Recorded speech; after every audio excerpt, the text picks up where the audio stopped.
All right, so now I'm recording as well. Okay, well, welcome everybody. We actually have a few more people than I was anticipating today. You all realize that you got less than 24-hour notice of this, or maybe it was right at 24-hour notice. So the fact that you quickly joined us is impressive. Yeah, a lot of people need much more time in their schedule.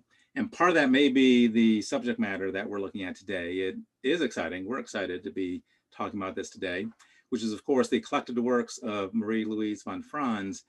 And that is big news, that we're going to be developing a 28-volume, 10-year project to release the collected works of Marie-Louise von Franz. And the first book is almost available. This is one of the proof copies, and this will come out on Amazon and Chiron, of course, all the other venues as well, on January 4th. January 4th is the birthday of Marie-Louise von Franz. She would have been 106 years old that day. And you can actually pre-order on Amazon now. So if you search Collected Works von Franz, you'll see it and you can pre-order. Initially the hardcover, eventually we'll have the paperback available as well, or you can go to our website, Chiron Publications, and pre-order that way. So there are 2 or 3 parts for today's lecture, and I'll be leading the first couple parts, and then we're going to open her up to Murray Stein, who can't join us yet, but we'll be here at 10 a.m. Eastern Time, 1400, I think, Zurich time. And he will be joining us then for a discussion, which should be very interesting. The other 2 parts today that I'll be hosting are an overview of Marie-Louise von Franz, which I'll be doing in a moment. And then, of course, we're going to talk mostly about the new volume that's being just released in a few weeks. So I'm going to launch the slides and we'll get going. Share screen. Just so you guys know, I haven't used Zoom a ton. And you think I would have. 12 years ago, Leonard Cruz and I began an internet online education company known as Asheville Young Center. Hopefully some of you have been looking at that over the years. Of course, we had very old, archaic systems back then, and now we've got these fancy YouTube ones. So we are going to launch into an overview of the life of Marie-Louise von Franz. And this will be fairly brief, 10 minutes or so. And then I want to spend most of our time in the first hour looking more at the new volume coming out with that. As most of you probably know, today's lecture is a coordination between ISAP Zurich and Chiron Publications. It was quite last minute, but again, we're going to make the recording available to all the ISAP students and really anybody that would like to see it, ISAP community, faculty, and we'll broadcast it to our Asheville Young Center and Chiron Publications list as well. So, of course, you heard me talk about us recording, and obviously, if you don't want your voice on the recording, don't open your mic and speak, and keep your webcam off if you don't want that on there either. If you would like to record, I guess it's too late now. I don't have time to jump in the participants, but let me know, send me an email afterwards, and I'll send you the link for the recording if anybody would like it.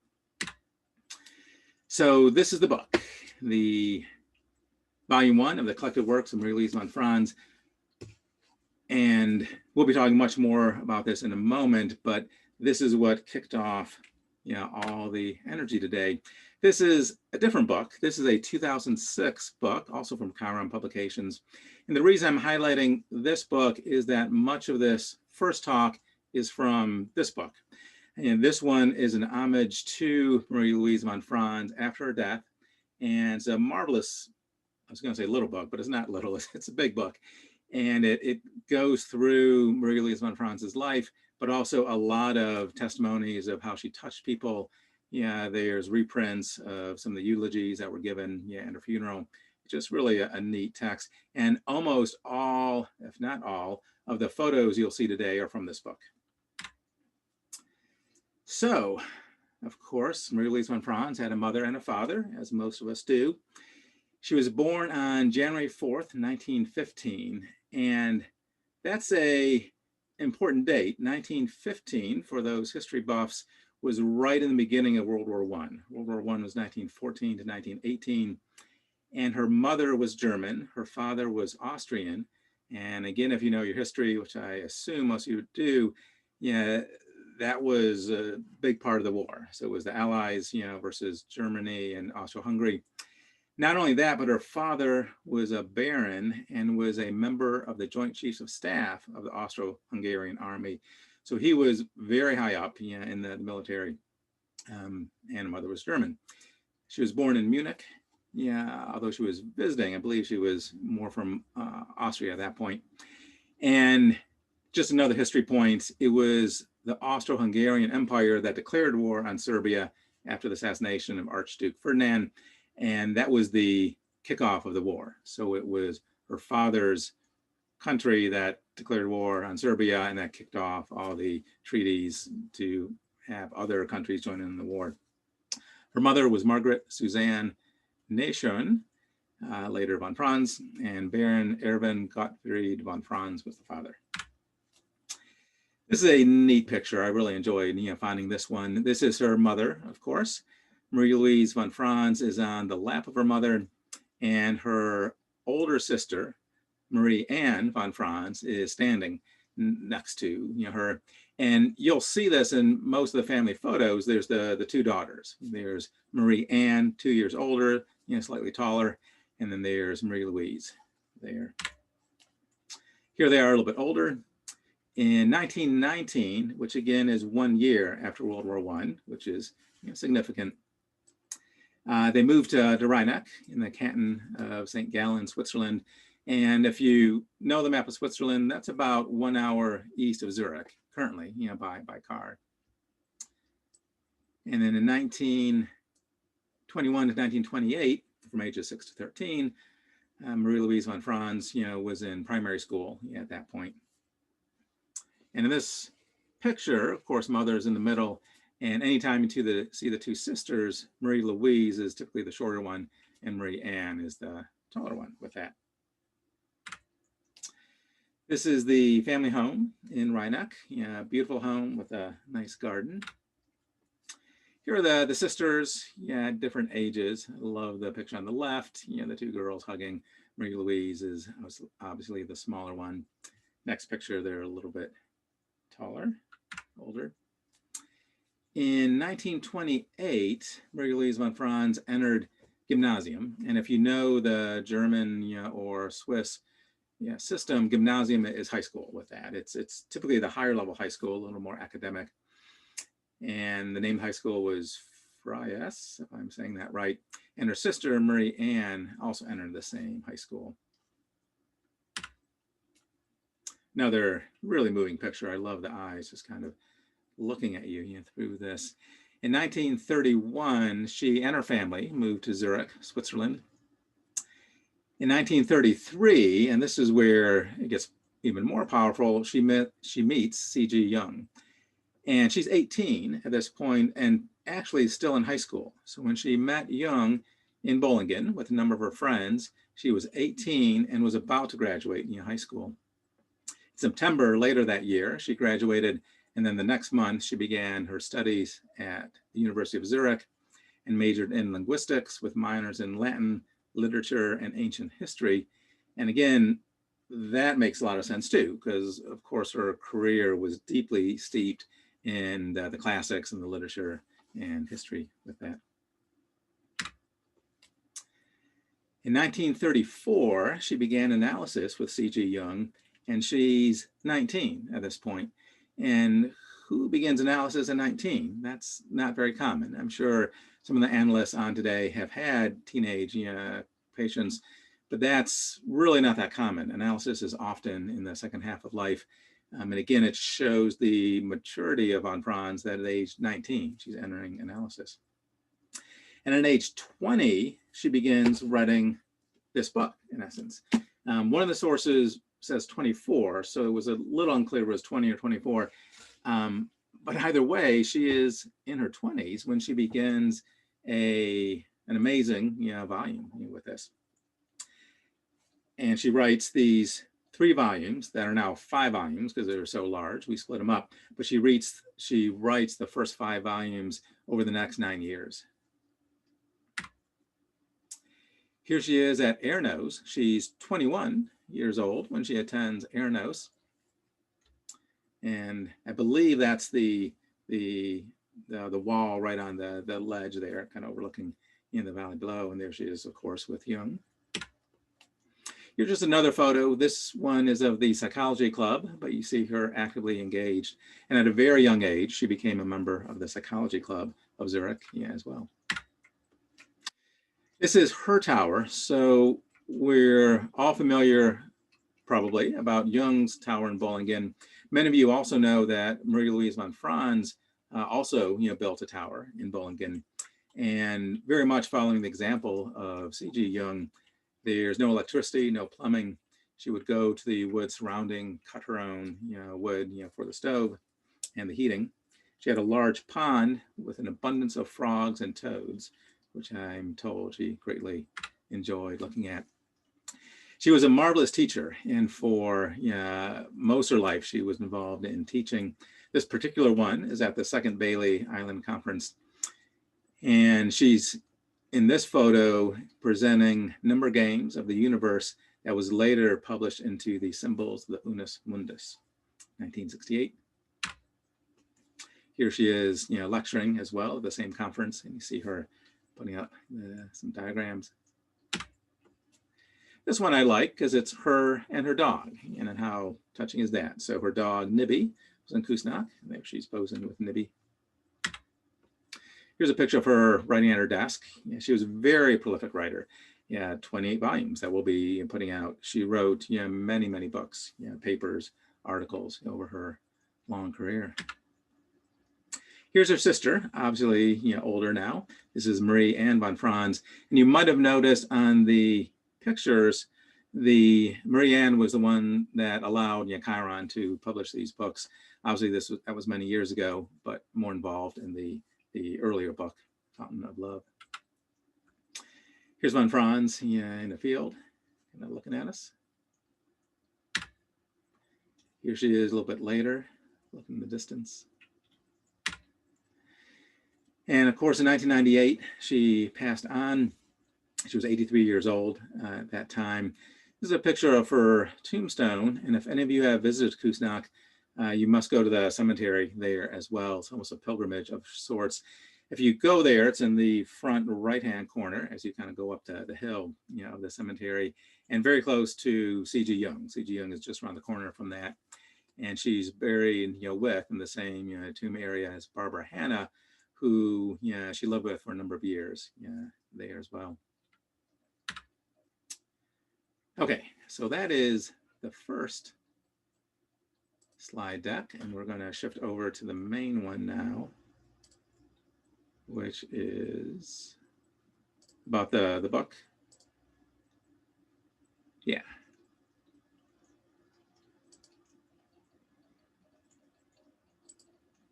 Okay. So now for the main part of today's lecture, it's about the book, The Collected Works of Marie-Louise von Franz. And volume 1 is nearly complete and will be fully available January 4th.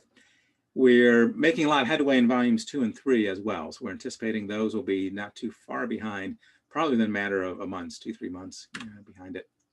Again, we're recording today. You've already seen this slide. There's the cover. I've already shown that as well. 608 pages. So this is a hefty book, very scholarly, as we'll talk about in a moment. This is me. I'm not going to talk too much about that. I am a physician, a psychiatrist, was in the military. My Jungian credentials are a 2-year training program up in Chicago that I did, known as the Clinical Training Program. Len Cruz and I started Asheville Jung Center in 2008. And we took over Chiron Publications from Murray and Nathan in 2013. And this is why we're doing this project. This is a direct quote from the book, and it's from the Stiftung of Jungsche Psychologie, which we'll talk about more in a moment. But they write, during her final years, Marie-Louise von Franz expressed the wish that her writings might one day appear in the form of a collected works. As the main heir to the literary legacy became the task of the Foundation of Jungian Psychology, Kuznach, to fulfill her wish. So the Foundation for Jungian Psychology, which I'll just call the Foundation from this point on, has two names. Of course, there's the German name, which is the Stiftung für Jungsche Psychologie. And this is a foundation in Kuznach that really is about von Franz and keeping her work alive. They've already published the collected works in German, and they're shifting now through us to do the collected works in English. 28 volumes, 10 years. So Len Cruz and I have our work cut out for us. We will be working on this for the next decade. And we're on the first volume. So the first 5 volumes will be the Archetypal Symbols and Fairytales. And that's the first work that she wrote. So she wrote that again in her 20s. That's the first one we'll be publishing. And it will be interesting to see her over the long course of her career. You know, how does she write in her 20s, you know, versus much later in life? And you'll really see a difference, you know, as she kind of develops over the years. Volume 6, Niklaus von Flu. Volume 7, Aurora Consurgens. Volume 8, Interpretation of Fairytales. I won't read all these, and these are just a few of them. There's obviously 28 of them altogether. But I just wanted to throw out there some of the titles that are coming up with that. So how did Chiron get involved with this? When Murray Stein comes on, he'll hopefully tell us a little bit on his perspective, because he was one of the principal owners of Chiron Publications before Len and I took it over, and really got the ball rolling with this many years before, you know, we jumped in.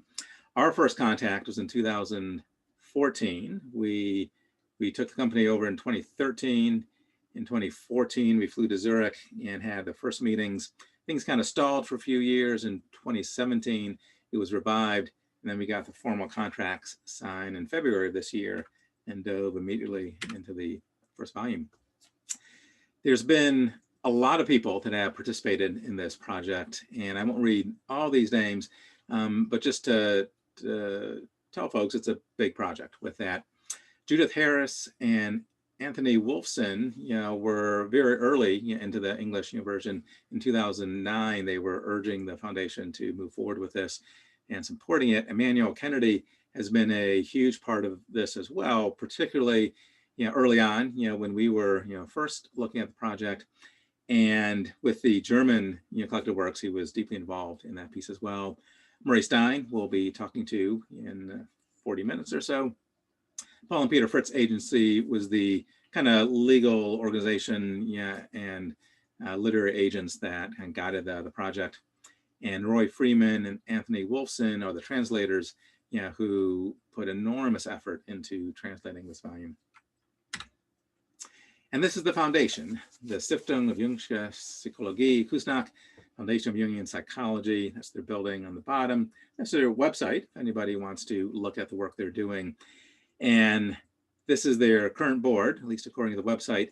Hans-Uli Etter, Eva Wertenschlag, and Hans-Peter Luscher are the main folks we've been dealing with. Hans-Uli is probably our main contact. So he and I have been working together quite a bit over the last 5 years, getting this program together. And they're the ones that are really spearheading the German and the English. And then we're the publishing editors with that. So at age 20, in 1935, she began writing, von Franz did, Symbolik des Märchens. And that was the initial iteration of these first 5 volumes that we're publishing now. She worked daily for hours a day for 8 years. Hedwig von Beit, a German scholar from Fairytales, was the initial author, sort of these volumes. You know, she paid von Franz, you know, for the work she was doing, you know, with this. Pretty much all the scholars have looked at it, have concluded that von Franz did the vast majority of the writing, you know, for these books. Von Beit did some editing, but then controversially took full credit for the books. There was even some threats of lawsuits back in the day. C.G. Jung urged von Franz to not proceed with the lawsuits. So for much of the book's life, it was supposedly authored by von Beit. Later, the foundation in 2011 acquired the copyright and restored von Franz as the rightful author of the books. In 2015, they released the German version, Symbolic des Märchens. Then in 2021, next year, we'll be releasing the English translations of this work. So these first 5 volumes, again, are the very first of von Franz and have a significant history connected to them as well. We're working on the first 3 volumes. The 4th and 5th volumes are not translated yet, or if they are, they're in process with that.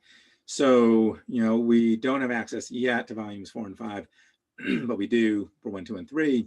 Volume 1 we'll be talking about today quite a bit. Volume 2 is about the hero's journey. Volume 3, the maiden's quest. And those should be out later in 2021.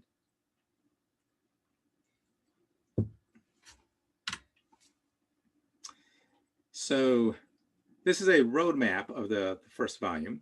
We'll be talking about these different areas a fair amount today. So the first part of volume 1 talks about the background elements of fairy tales. So water, sky, moon, forest, mountains, etc. What are the typically magical elements of the geography of the fairy tale, how the fairy tale is set up. Von Franz talks about the physical layout of the enchanted land in the fairy tale is a mandala of sorts. There's a center, there's a symbolic unity to it. So part 1 of the book talks about the elements within the fairy tales. Part 2, which is really the bigger part of the book, probably a good 2/3 or more, talks about the 4 primary archetypal others. And basically that breaks down to mother, father, son, daughter, or brother, sister, depending how you look at it.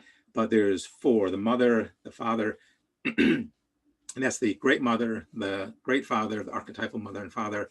That can be the king and the queen. And for the son and daughter, she sees that as the shadow and the anima. And as she interprets hundreds of fairy tales in the first volume, you'll see her, maybe not hundreds, but it's probably is as close to it. In the first 5 volumes, there's 1,000 fairy tales that are analyzed, some in detail, some not. But in these fairy tales, you'll see her break apart these different elements, the background elements, then the 4 archetypal other, father, mother, son, daughter, and move forward with that. Again, volume 2, hero's journey. Volume 3, maiden's quest. I think I mentioned this earlier, but the English translations of these first 3 volumes of the collected works have all been translated by Roy Freeman and Anthony Wolfson. So these volumes are highly scholarly. This is really the first comprehensive work on fairy tale interpretation applying to Jungian thoughts, written back in the 1920s, or when she was 20s, 1935s. Eventually it encompasses 5 volumes. The first volume has 608 pages. Volumes 2 and 3 will be a little shorter, but not much. They'll at least be 400 to 500 pages. In the first volume alone, she mentions 863 fairy tales. Doesn't analyze all of those, thank God, that would be thousands of pages, but goes into depth in many, many of them. This is a quote from Emmanuel Kennedy: "Archetypal symbols and fairy tales is no easy bedtime reading. One does not read it, one studies it. The reader has to discover or develop his or her own entry into this work." And that's important to have that perspective. This is a deep scholarly review of fairy tales. And as you go through it, allows your mind to, and soul to slowly absorb the fairy tales. As a scholarly work, it has numbered paragraphs, extensive footnotes, bibliography, index of authors, index of fairy tales, and a subject index. And few would argue against this. Most see von Franz as really becoming the most prominent fairy tale interpreter in the world, and I would argue still is. She really dedicated large chunks of her career to this. So why are fairy tales important? Obviously, fairy tales were told orally throughout the centuries, and then later captured in written form over the last few hundred years. They represent the deeper, more primal layers of the collective unconscious and more purely represent the archetypes. And this is a direct quote from von Franz now. Furthermore, it became evident that all fairy tale images lead to one central secret, whose meaning the following attempts to interpret hopefully approaches. Let me read that one again, because that's really the crux of today's talk and of the first volume. It became evident that all the fairy tale images lead to one central secret, whose meaning the following attempt to interpret hopefully approaches. So von Franz sees fairy tales as having a central core secret to them, that is coming from the unconscious. And this could be taken in two ways. It could say that all fairy tales have a one primarily secret, which could be something like the unconscious needs to be listened to, respected, and applied to the hero in the fairy tale, but to our lives as well. But what I think she's really more saying is that every individual fairy tale has a core secret that the fairy tale unconsciously is trying to bring forth. And as we interpret these fairy tales, it's important for us to try to stay in that core central secret. Secret, because it's not obvious, it's coming from the unconscious. And most of us know the unconscious is secret to us, or it wouldn't be unconscious. Though hopefully we make it gradually somewhat conscious. Magic is integrally woven into these fairy tales. And when you enter the fairy tale, you enter a magical liminal space. Space, time, and causality is suspended in the fairy tale. We enter a pre-logical primal space. And all fairy tales contain magic, speaking animals, enchanted objects, demon, witches, etc. And the magic elements hold the archetype, according to von Franz. Throughout this book, you'll see that time and time again of where the magic is, there's the archetypal. Particularly if it's the four primary archetype elements: mother, father, sister, brother, son, daughter. But really any magic is archetypal, according to von Franz. So here's our roadmap again, and I'll be coming back to this slide multiple times in this part of the talk, because this slide helps us from getting lost. And where are we in the book? Where are we in the main principles of von Franz? First part are the background elements. There's 15 chapters there. The four primary archetypes are the second part of the book: mother, father, son, daughter. And that'll keep us oriented. The profane and the magical, which is the subtitle. If you look at the book, the subtitle is the profane and magical elements within fairy tales, just like the hero's journey will be the subtitle for volume 2. In that, a very important element in von Franz's writing in this first volume is distinguishing the profane and the magical, the mundane and the magical. Again, the magical is the numinous, the archetypal. The profane, the mundane is the everyday parts of our lives. So von Franz contrasts mundane and magical. The hero or heroine steps into an enchanted kingdom, magical kingdom. The land of the souls, as von Franz calls it, is always otherworldly. It might be related to our world, but it's another kind of world, an unconscious world. And there's a mandala of sorts of fairy tales. This is a quote from von Franz. Whenever you see these quotes, they'll be notated. CW1, Collected Works 1, which is our only collected work so far, paragraph 35. She writes, strikingly, inside the soul land, we almost always find some kind of constructed, usually geometrically divided center. A castle or a palace, a four-cornered house, a round lake with a mountain or island in the middle. The important processes take place in the center. It is here that we touch the central problem of the fairy tale. Again, the mandala geographically within the structure of the enchanted kingdom that we enter. And we go from everyday life to the numinous inside the fairy tale, then back to everyday life. The transition from everyday life, that is the realm of normal consciousness, to the numinous otherworld is particularly clearly portrayed in the account of the acts that take place in the magical arena. So again, we're entering the unconscious numinous within the fairy tale, and then we exit at the end back to our conscious mundane life. The incidents in the magical realm of fairy tales are fundamentally similar to dream experiences in that the enchanted world represents the unconscious.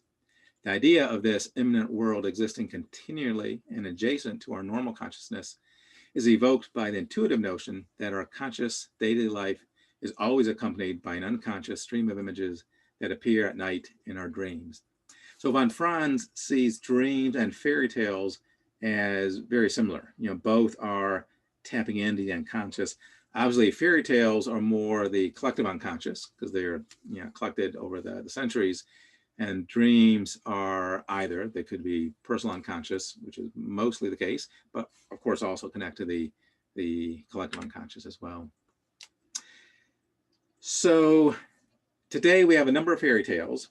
The talk I put together is longer than an hour. So some of the fairy tales I'm going to skip because we don't have time. And I want to save time for Murray Stein to join us today, because we're all looking forward to his participation.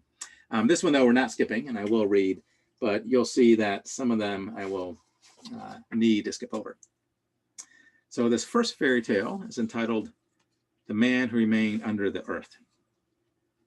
The older of two hunters laid himself down to sleep, during which time the younger hunter busied himself skinning the winnings of the hunt. As this one was working, he noticed that the door opened a crack and two eyes rolled out.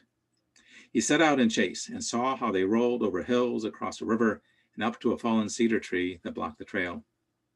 Then the eyes crawled under the trunk of the cedar tree. The young man stood waiting in front of the tree. The eyes slowly crept out and rolled the same way back again from whence they had come.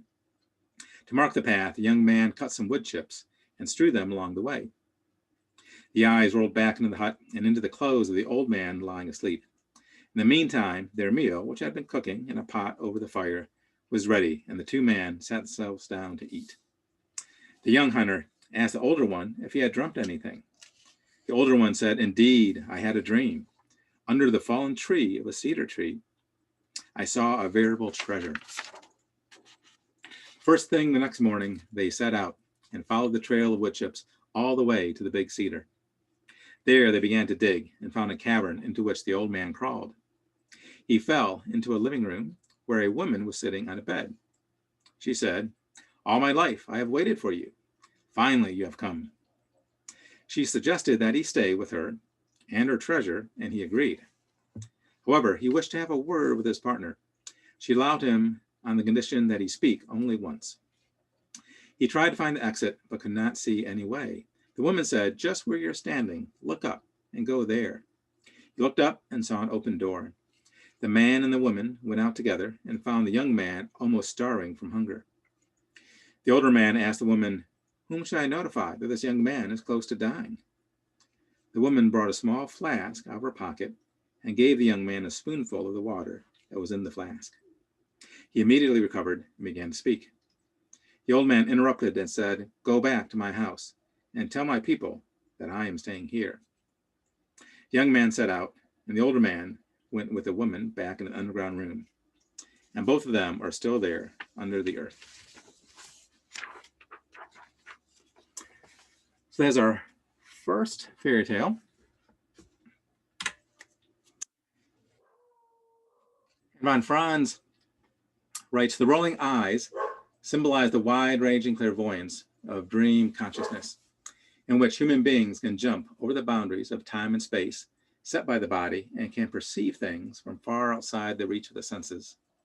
When the man is then caught spellbound by an underworld female figure, this means, as will be discussed in more details below, that he is trapped in his unconscious soul, which appears to him personified by this woman." The Hole in the Ground, which is the chapter, the chapter, not the title, von Franz talks about sort of the entrance into the other world, that the hero or heroine is entering through the hole in the ground into this magical archetypal other world. The magical woods, a further aspect of the unconscious, is represented by the forest or the woods. which in many fairy tales is the magical realm where wonderful events take place. Examples are found in Hansel and Gretel, Little Snow White, and in Little Red Cap. Where Hansel and Gretel find the house of the witch in the forest, Snow White flees from her stepmother into the forest, goes over the mountains to reach the 7 dwarves, where her fate changes wonderfully. So again, the woods, in von Franz's perspective, are going into the unconscious. The woods are always magical, mysterious, unknown, and we're entering into the unconscious domain of the woods.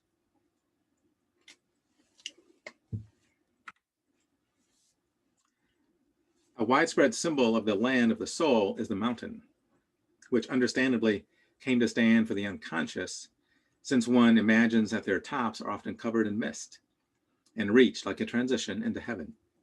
The gods manifest or reveal themselves on the mountain peaks. So in the chapter on mountains, she talks about mountains being this transitionary space into both the unconscious, but also towards the heavens. So the first part of the book obviously goes through many more of the elements, and you can see here analyze these other aspects of fairy tales. I'm going to shift now, for the sake of time, into the 4 primary archetypal figures. And the second part of the book, about the last 2/3, goes into the 4 primary archetypes and figures of archetypal figures in the book.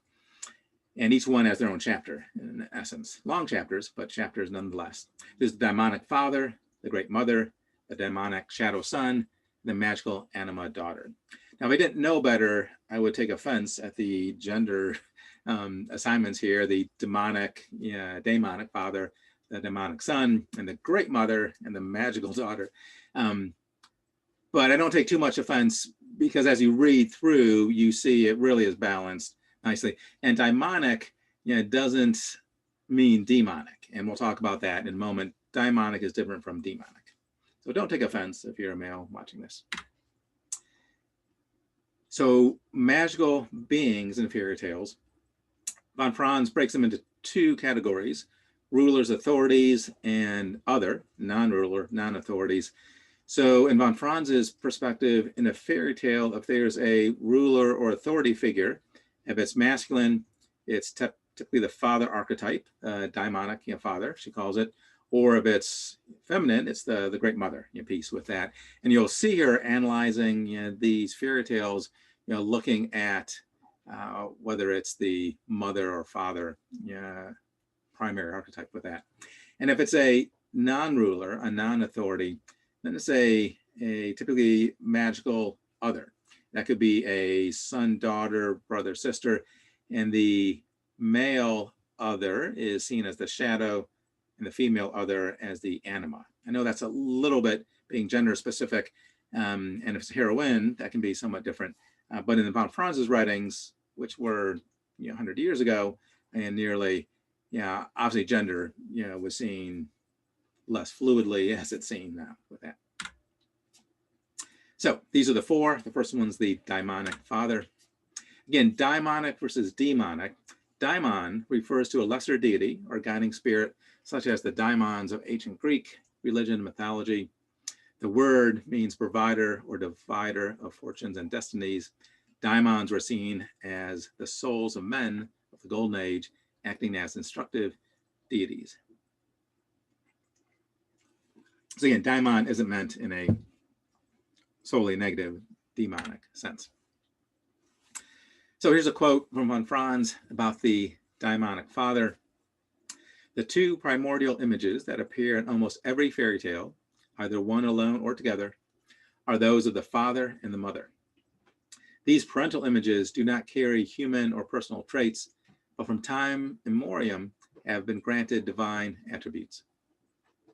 Father, grandfather, ancestor, male totem, ancestor, wise old one, teacher, old man, magician, medicine man, artisan, old chief, old king, crippled old man, forest spirit, lord of the forest, as well as the father deities such as sun god, sky god, god of sea, earth god, and their broader sense as the wind, lightning, thunder, earth, fire, seed, source of death, the law, authority, tradition. Generally speaking, the images of the Father signify the creative spiritual principles and the activating life, energizing dynamics. Now that's a long sentence and that's a long list, but I wanted to read it just to give you a sense of what von Franz sees as the Father images. Obviously, that's not all-inclusive. There's many other Father images, but these are the sorts of things she's looking at when she's seeing the Great Father come through in these fairy tales.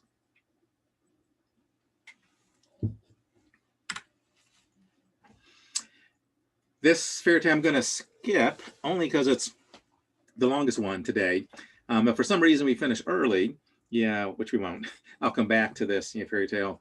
We're going to host a longer presentation and go into some more detail in a few weeks. It's a good one, but we're going to hold off on that one for now.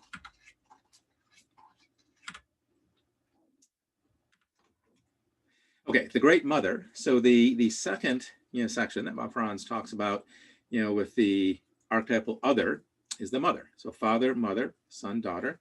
So now we're moving to mother. And again, she breaks it down into ruler authority or non-ruler authority. So the feminine authority ruler is the Great Mother. And Hansel and Gretel will be the next one I'll read to you. This one's fun because we all know Hansel and Gretel, probably. And so you already have some awareness of it. So as I read, the version that von Franz, found or used, you already have some kind of background awareness of it, I would suspect.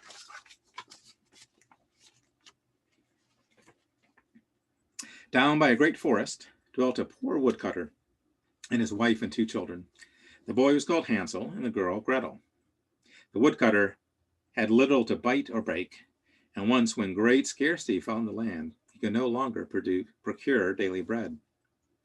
Now when he thought over this by night in his bed and tossed around his anxiety, he groaned and said to his wife, "What is to become of us?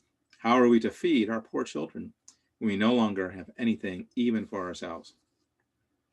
"I'll tell you what, husband," answered the woman. "Early tomorrow morning, we will take the children out in the forest to where it's thickest. There we will light a fire for them, give them each 1 piece of bread more, and then we will go to our work and leave them alone. They will not find their way home again, and we shall be rid of them." The children, who could not sleep because they were hungry and heard what the stepmother said, and with help of small white pebbles that Hansel took along, they were able to use them and find their way back home the next night. They were received angrily by the mother, while the father rejoiced at their return. Not long after, the process repeated itself. This time, the children tried to save themselves with the help of scattered breadcrumbs, but these were picked up by birds, so they got lost. On the 3rd day, they saw a snow-white bird sitting on a branch and followed it until they reached a little house made of bread, cake, and sweets. There they were welcomed by a very old woman.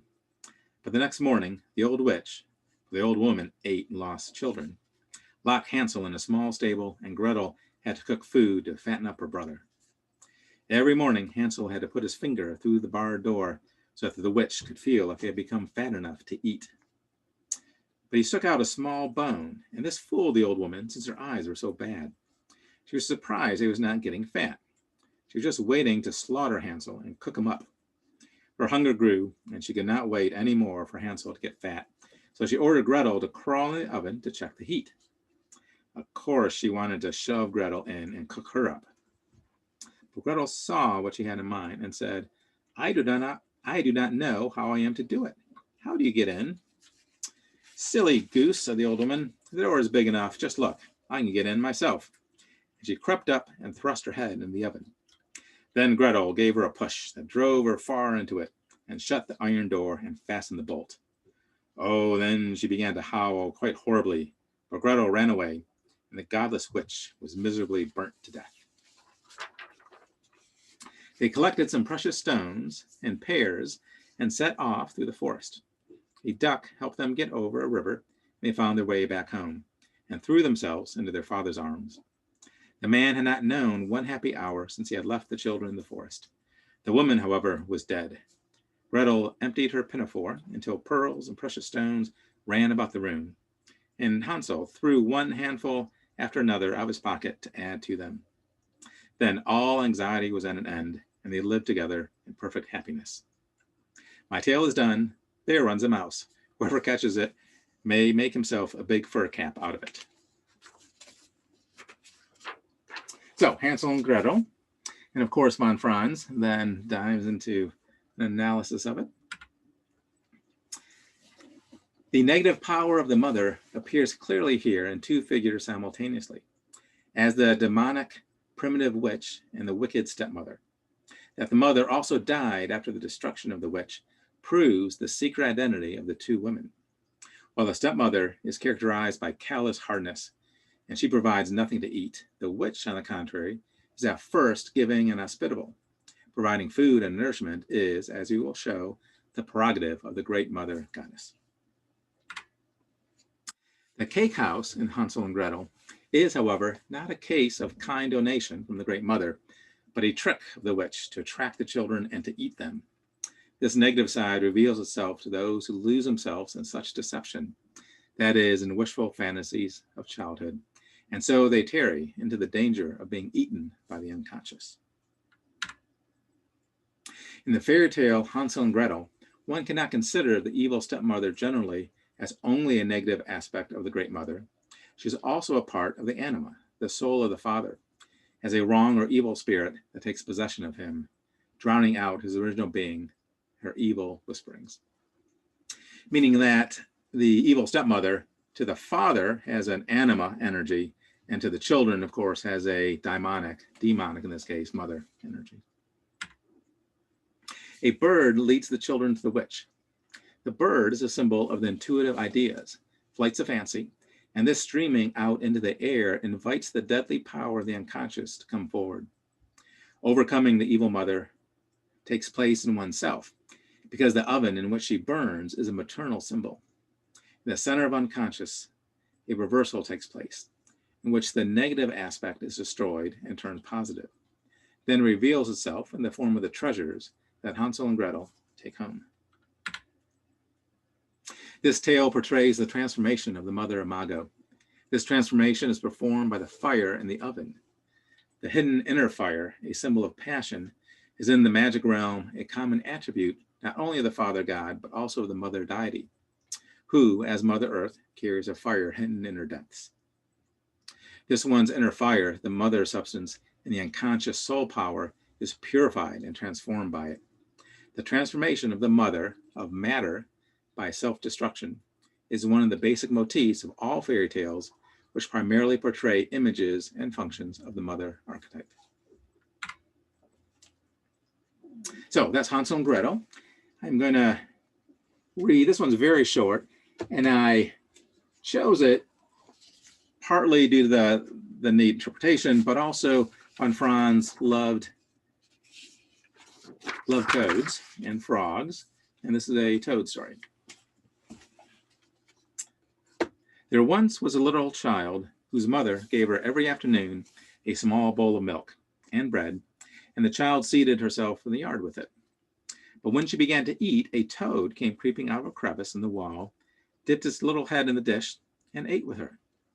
The child took pleasure in this, and when she was sitting there with her little dish in the paddock, Toad did not come at once, she cried out, "Toady, Toady, come swiftly.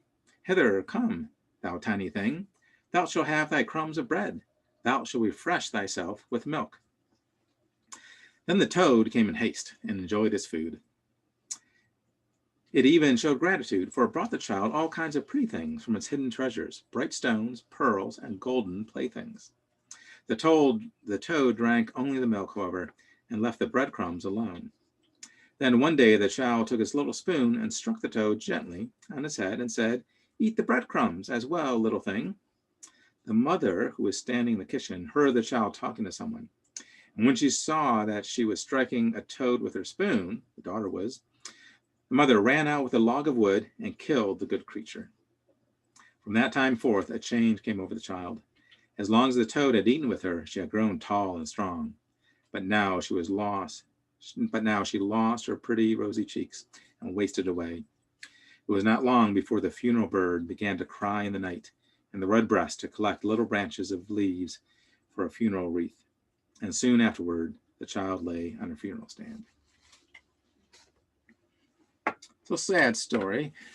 Von Franz writes, this story contains a piece of primitive mentality because the toad represents, through participation mystique, the vital center of the little girl herself. The toad gives her golden toys, showing that it represents the richness of the child's fantasy life. It symbolizes a part of her unconscious soul, and when her mother kills it, she commits murder of the soul of the child.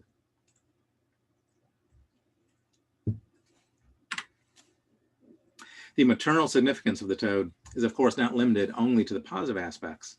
The toad is also the animal of the witch. Through the uncomprehending behavior, the real mother in the other world kills the life-giving archetype of the mother in the child. The intimate, necessary, and natural connection between real mother and child, which is based on the chthonic archetype of the mother, is cut, and thereby the child's vital connection to life. The mother archetype, like the father archetype, makes use of various symbols and appears in positive and negative forms, not only as mother, grandmother, nurse, godmother, ancestress, demoness, goddess, but also the broader sense, for example, city, forest, sky, sea, water, underworld, garden, rock cliff, cave, tree, well, all vessels, oven, flower, female animal, dragon, grave, and death. The great mother can be frightful, dark, and destructive, as well as good, cherishing, supporting, giving, and warm. A wise woman, the guardian of all things past, and knowing about the future. So, next we go to the demonic shadow son, and then lastly we'll be on the magical Anima daughter. So again, we're now in the non-ruler authorities, and the masculine ones hold typically the shadow energy. The hero does not always reach the ruler of the magical kingdom, but he meets other magical beings along the way. They approach the hero as emanations of their inner power of the magical kingdom. The encounter and the relationship with these characters are portrayed in all fairy tales as momentous for the fate of the individual, especially if they appear concentrated in the figure of the son of the magical deity. The way in which the fairy tale hero confronts this decides his fate. So the magical emissary, who's typically from the king, but isn't the king or the ruler, and the shadow son comes out, how the hero confronts that person decides his or her fate, with that. If one tries to derive a law for proper conduct from these tales, it would most likely be that in all circumstances, one can follow and trust one's own inner daimon, even if this experiment initially brings one into conflict with prevailing opinion. If one opposes his or her inner voice, one loses the support of the unconscious and is punished by misfortune. If one lets oneself be guided by the unconscious without losing his or her head or sense of humor, the journey into the depths rewards one with unexpected riches. And this goes back to that core central secret, and this is the more global secret. So the secret of all fairy tales, is trusting your own inner daimon. That the hero or heroine in the story either trusts the unconscious elements or doesn't. And if he, she doesn't, then tragedy strikes. And if he or she trusts the inner daimon unconscious, then they are rewarded, with the bribe, the riches, the gold. The Neighbor Underground. Do I have time for that? I might come back to that. We're going to hold off. This one's modern length. We do have one more that we'll do. I want to leave enough time for Dr. Stein to join us. So we'll come back to this one if there's time. And then the last of the four archetypal others is the magical Anima daughter.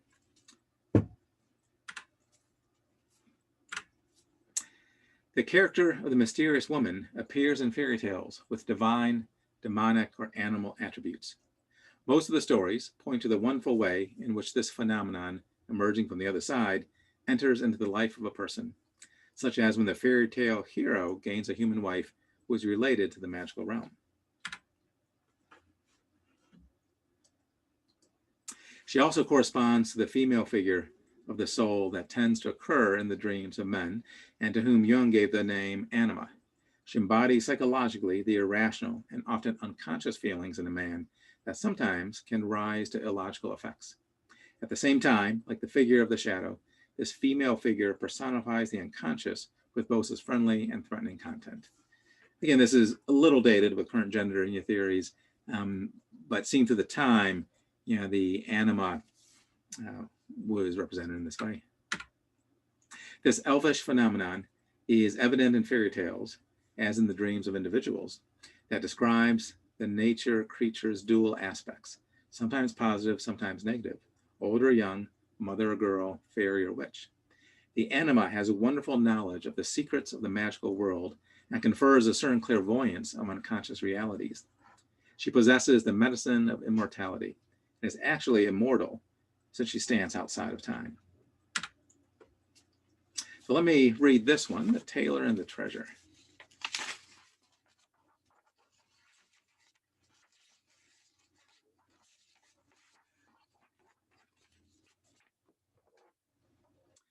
One time, a fun-loving tailor got lost in the woods, drunk after a party.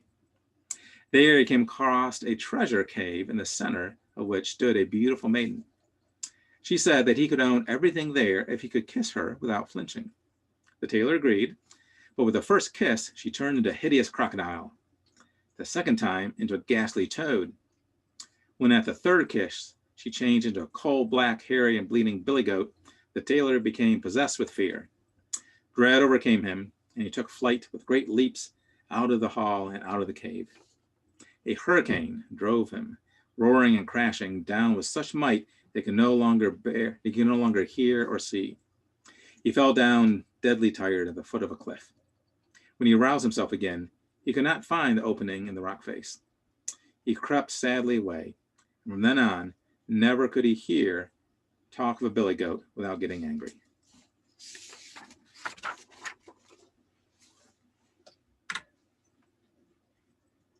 The manifestation of the anima as a billy goat shows her devilish side.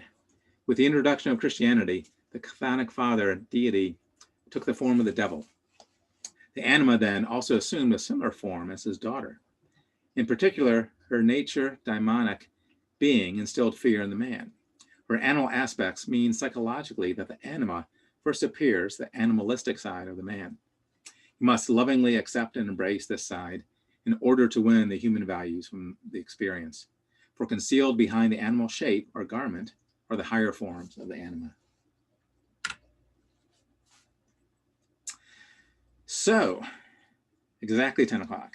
Okay, so again, this is the roadmap. We went through the background elements, the 4 primary archetypes, copyright notice, and this is the last slide to end on. And again, it's the overview of the first 3 volumes. So volume 1, we talked about today. Volume 2 will include the hero's journey, and volume 3, the maiden's quest. And we hope to have these volumes in a few months. And if ISAP would like, we'd be happy to give a talk on these future volumes as well. So I'm going to stop sharing. If there's time towards the end, we can always go back to those fairy tales. But I suspect there's hopefully some discussion. And Murray is here. So Murray and Len, why don't the 2 of you open up your, and Laura London's here too. Hi, Laura. Open up your microphones and video cameras, and we can begin our discussion phase. Hello, Murray. How are you doing today? You're muted. You'll need to unmute. And there should be a little unmute button there. Can barely hear you. Len, why don't you unmute too? Let's see if we can hear each other. Try that again, Murray. Yeah, go ahead and say something. Can you hear me? Yes. Yeah, it's a little quiet. So maybe either talk up or get a little closer to the microphone. But yeah, I could hear you that time. I'll turn up my volume too. Maybe my volume is low. Okay.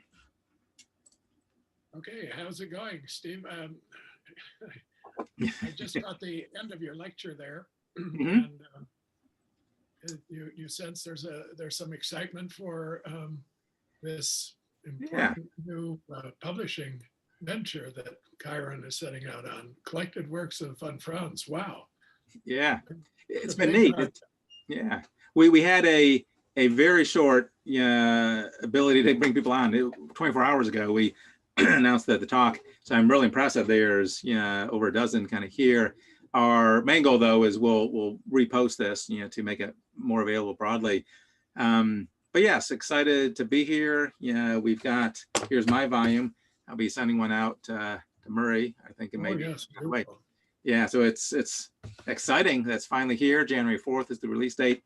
In the slides, I knew you couldn't make it for the first half, but we talked initially about the history of it. And I promised them that you would fill in the gaps a little bit. The part I told was from 2013 on, that Len and I flew out to Zurich in 2014. The three of us went to the Fritz agency and began the negotiations to try to get this moving. Do you want to add anything more to the kind of history of how this came about and how it is here now? As I recall, it started with some conversations I had with Emmanuel Kennedy back around 2007, 8, and there somewhere. And we were working on publishing some of the unpublished materials of Barbara Hanna. And Chiron picked up a couple of those volumes. And then he also produced a tribute to Marie-Louise von Franz and asked quite a number, maybe 30 or 40 people to write short pieces. I wrote a short piece for him for that volume. It was like a festschrift or a tribute to her life and work. And from there, it segued into some conversations with him about possibly looking at a collected works of Marie-Louise von Franz. And he was very excited about it. He made a list of all her titles for me, dated, and so forth. So I had that in hand, but then we hit some snags because of copyright issues. Other publishers had published her works, and we didn't want to interfere with that in any way.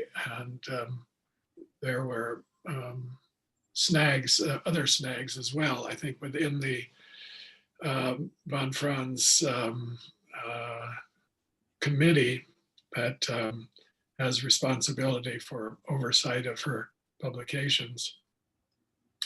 And then when you and Len came over and we met at the Fritz agency, we discussed that with a number of people from that Stiftung, the Marie-Louise von Franz Stiftung, they call it here in Switzerland. It's a foundation that holds the rights to her publications. And it didn't look very promising at that time, as you recall. There were many snags. Mm-hmm. So after that, and you and Len bought Chiron from us and took it over, and have done a marvelous job, really much more publishing than we ever did. And I'm so happy that has worked out. And then I was thrilled to hear that you were close to signing an agreement with the Fritz agency and the Stiftung to do this project. I think it's wonderful to bring all of von Franz's many, many titles together in one place. I have a question for you. Does this English version of the collected works match the German version that they are producing over here? Yeah, matches pretty much. By the way, this is my magical Anima. That's been on my lap. Okay. Yeah. This is Norman. But one of von Franz's late works called The Cat. Right, exactly. He's our Zoom cat. He loves to be on my lap during Zoom. Yeah, they mostly match. I would say the the wording is a direct translation. So if you look at kind of page by page, not page, but section by section, it's direct. The way that it's not is in the footnotes. The footnotes have been expanded and kind of added to, but also just the length, because when we went through initially with the formatting, volume 2 would have been 1,000 pages with the way the English was translated and the footnotes were added. So we had to chop it up differently. So the ordering of the volumes are different, but the material itself is identical into that. And are the paragraph numbers matched the way they are in Jung's collected works? You know, in Jung's collected works, the paragraphs are all numbered, and the same system of numbering is used in all of the other translations. So if you make a reference to the collected works, you give a paragraph number rather than a page number, and it's easily found in any translation. That's a good point. I'll need to pull the interior PDFs of the German to take another look at it. If I remember right, the German wasn't numbered. It was a kind of late add, although Murray, you might know because you read German so much. Have you seen the German? I haven't seen the German version, no. Yeah, I'm pretty sure the numbering was almost an afterthought, because when we initially got the manuscripts, there wasn't going to be numbering. And then towards the end, as we were developing it, the Stiftung and Chiron, oh, well, let's number them, which we did. But I'm sure they don't match because we had to figure out where to put the numbers. I see. That's a good question. We should bring that up to the foundation of the various translations. Is it possible to match the numbers with that? And I would imagine that it will be translated into other languages as well, won't it? I mean, I believe so. I believe that's what they're focusing on. Also, German first, English second, and then hopefully other languages as well. Probably Chinese. Chinese are very active in translating, and Spanish, of course. Mm-hmm. Italian. I think von Franz is quite popular in Italy. Yeah. Yep. Yeah, absolutely. So are there questions or comments? Or Murray, if you have anything in particular you want to throw in there, or we can just open it up to questions. Folks can unmute themselves. If you do ask a question or comment, go ahead and turn on your video camera if you're comfortable doing that. If you're in your bathrobe and don't want to, that's fine too. But we would request that you turn on your camera and microphone if you're open to it, and just feel free to jump in. This part of the conversation, we want to be very open and inviting. And if there's comments or questions for any of us, Len, Murray, or myself, go ahead and just jump in with that.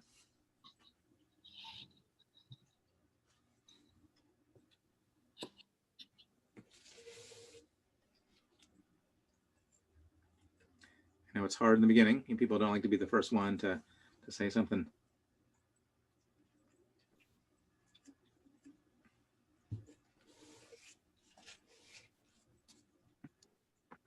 Len, I think you're muted. I'm not hearing you yet. I'm unmuted now, and let me get the conversation started if I could, Murray. For both you and Steve, let me ask you just to perhaps make some comments on, I believe Marie-Louise von Franz goes out of her way to, in not so clear a fashion perhaps, but to discourage just the simple use of translating a fairy tale into this sort of mundane world, almost as a one-to-one kind of a mapping. So Murray, tell us a little of how you use fairy tales and story in general in your clinical work.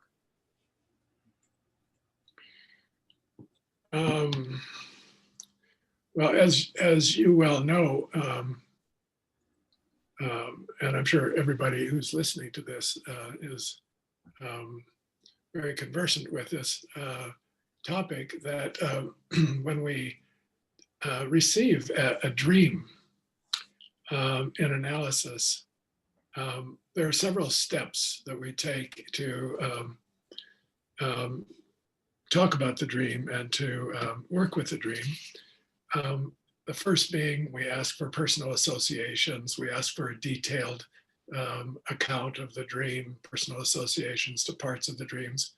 And then when we run out of personal associations, we turn to what's called amplification, amplification of symbols in the dream. And so with this word amplification, which means extending outward into the collective mind, the collective unconscious in the archetypal world, we draw in from various sources references to similar motifs that you find in a dream. And that's where the use of fairy tales would come in. So for people who are very steeped in working with fairy tales and interpreting fairy tales and thinking about fairy tales, those would be very near associations for those analysts. For instance, you just published at Chiron a work by Natalie Baratov on fairy tales, Russian fairy tales. Fairy tales are a big subject among Jungians, and Natalie is an expert on Russian fairy tales. She follows von Franz's methodology very closely in her work with fairy tales. Some Jungian analysts are very knowledgeable about fairy tales from around the world, or they specialize in fairy tales from one particular area, the Grimm's fairy tales from Germany, or the Russian fairy tales, as Natalie Baratov, with her background in Russian, has done. And these are brought into play in working with dreams to fill out the symbolic meaning of certain themes in dreams, or certain motifs or figures, symbolic figures, and they can be very useful for that. That would be how I would employ fairy tales in my work, in my clinical work. And if I could just follow up, Marie, and ask, can you just comment on why is it that that process of amplification and perhaps connecting symbols and dreams to fairy tales, how do you account for the healing aspect of that?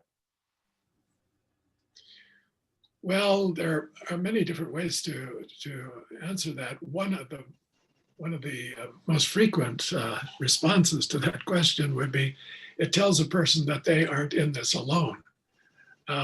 That these issues, these problems that you are dealing with, or these figures that are coming to you in your dreams or active imagination, are age-old. They've been dealt with in many other ways by other traditions. And so it connects you to the human community in a very deep sense. We say the collective unconscious. Well, what that means is the universal, the ways in which we're connected to humanity in all of its aspects at a deep level. And this connection, this link with the human, takes a problem out of its specific and often pathological looking features and dimensions, and gives it another spin, another way of looking at it, and sometimes also offers a solution to a problem that one wouldn't come upon on a purely personal level. Jung said that studying the archetypes was like studying anatomy. If you're a medical student, you study anatomy. That is the study of human anatomy across the board. Everybody's body is an example of that. You're studying the general features of anatomy, so you can treat people from many different races and parts of the world because you understand anatomy. And the study of fairy tales is much like that. It's the basic structures of the psyche that are revealed in the fairy tales. And linking the personal to the collective has a very, I would say, healing effect in the sense that one doesn't feel isolated and alone in one's suffering a general human problem. And maybe there are solutions to that problem that other people have discovered. If I may come in, I'm interested in your expert opinions. We've been, of course, working quite a bit with this group in China. I've been doing supervision and mainly with sand play and the word associations that we've just read. And I've noticed that they use an awful lot of our fairy tales, especially Disney. Snow White is a great favorite, I tell you, in sand play in China. And I'm a bit concerned about the loss of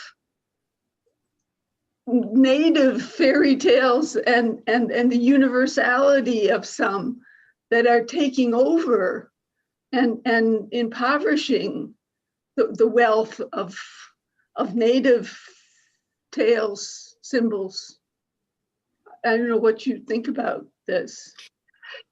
You remember Sarah Liu? She trained at ISAP, graduated about 5 years ago or so. She lives in Taiwan. And she wrote a book on Chinese fairy tales. I don't think it's been published in English or translated, but it's an attempt to recover exactly what you're saying, that specific cultural expression of these universal themes, so that by connecting to them, people aren't bypassing their culture, they're going more deeply into their culture and then to another level, the archetypal level.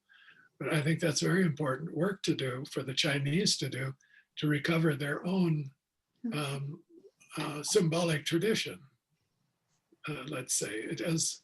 Isn't it fascinating at the same time that perhaps the Chinese are taking great interest in some of the fairy tales from the Western tradition? You see movies like Mulan taking over and becoming hugely popular. And here we are borrowing from their storylines and traditions. Yes, exactly. The other thing I would add is von Franz's work in these 5 volumes go into a real breadth of different fairy tales. So you see a lot of multicultural, fairy tales from all around the world. Long before multiculturalism was really in vogue, like it is now. So I only got a chance to read 2 or 3 fairy tales today, but as you go through, I'm really impressed how many Eskimo and Asian and all over the planet, von Franz sought for these fairy tales. Von Franz was an encyclopedia. The first time I heard her lecture, I didn't know who she was. I was a young student at the Jung Institute. This is about 1970. And she gave a lecture on the Puer Aeternus, the Little Prince. And I listened to her for 2 hours. She didn't have a note in front of her. She talked. And to me, it was like listening to God.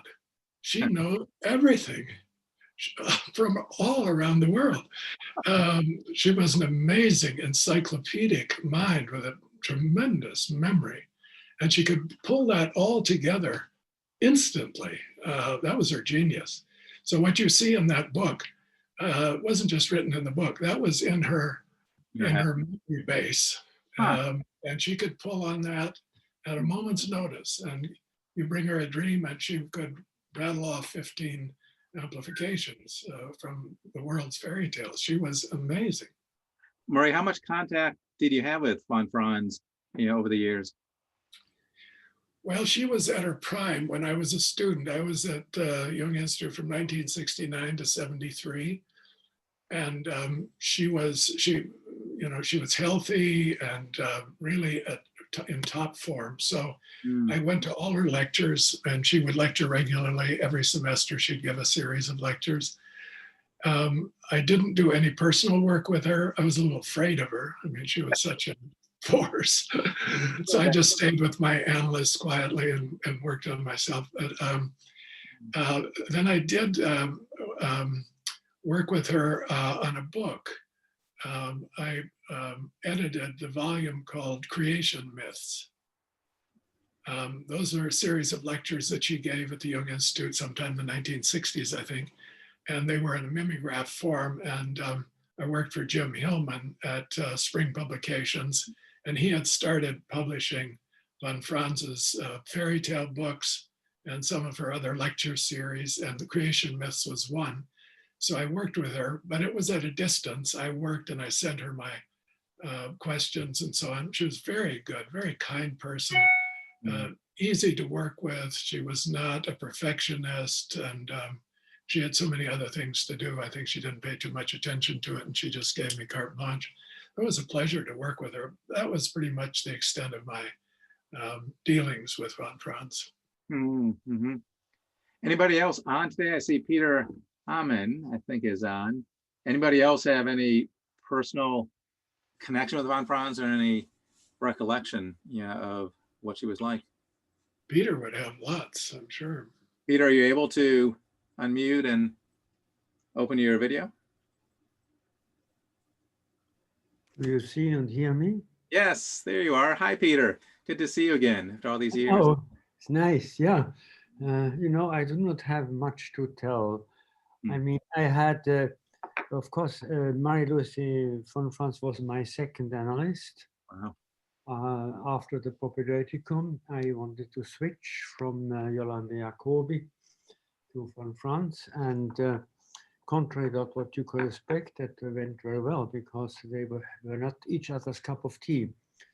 And later on also, I think she was my thesis reader. And because my thesis was about music, and I always thought that Marie-Louise von Franz was not especially musical person. And to my great surprise, after she passed away, and then came her funeral service, she wanted the entire Trout Quintet by Schubert to be played during your funeral. Wow. It was very moving. So music was for her very important. And why I mentioned that is that my thesis about music and psyche had 3 chapters, and 1 chapter was about music in fairy tales. And I think she approved of my chapter of my thesis anyhow, because she was an extremely broad mind. Yeah. So even when I talked about in another chapter about music in the work of Marsilio Ficino, the Renaissance philosopher, she knew about everything, as Marie mentioned, and so it was, and that was also why I was so attracted to become an analyst of her, because I admired her broad mind, the interest, so to say, a canopy of interest, so incredible. Peter, can I ask what it was like to be in analysis with her? Was she intimidating? What was her style like? How was that for you? I have to give a very strange answer. I forgot everything. Huh, wow. I forgot everything except one thing, which I always repeat, that maybe I do not tell it now, maybe next time. I don't want to pry too much, so that's fine. But I mean, I can confirm that the dog was present. The famous bulldog. Oh, is that Libby, the one I have the photo of? Yes, and now the memory is a tricky thing. I do not know exactly if the dog was sitting on the floor or sometimes on her lap. I'm not quite sure. So when she did analysis, she had her bulldog with her in the session? Yes. Make sure you behaved, otherwise she released the dog on you.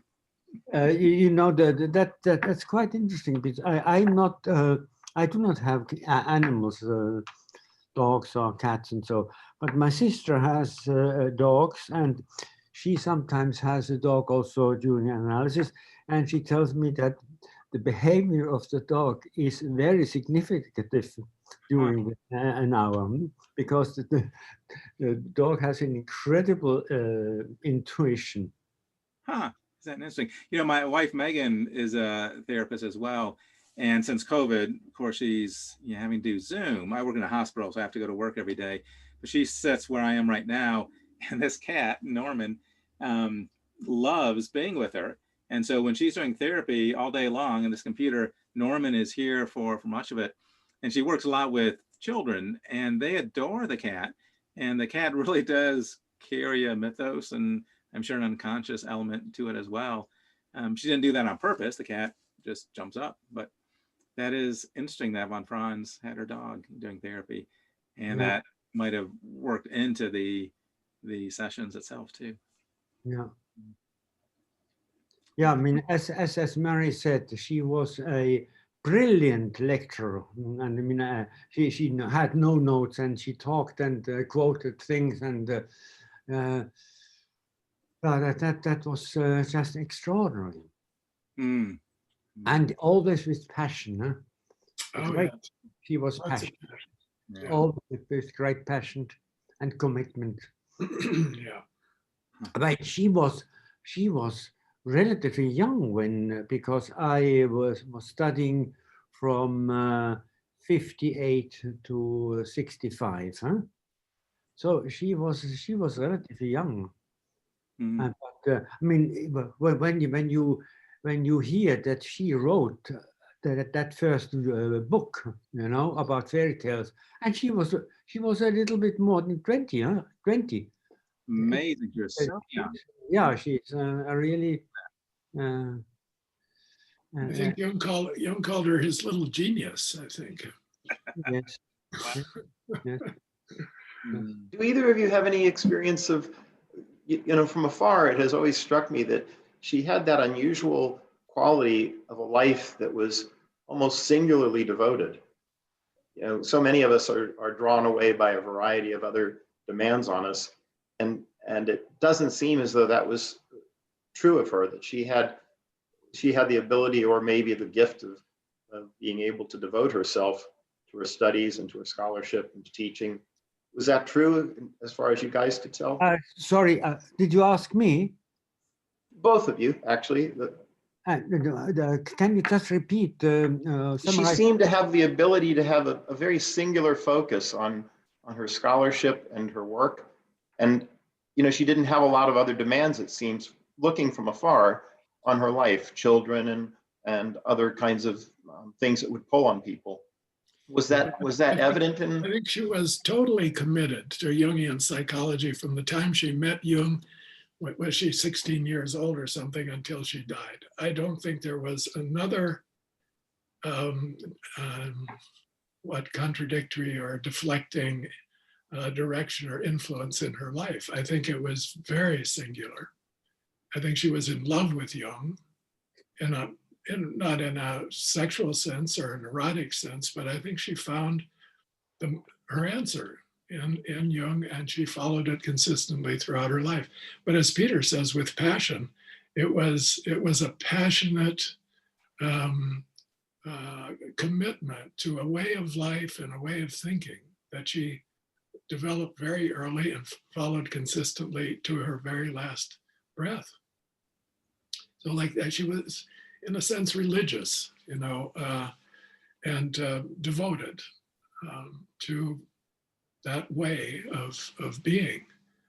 And, you know, she loved, she once said that, the Second World War, Switzerland was isolated for 5 or 6 years. No, people couldn't come in or go out.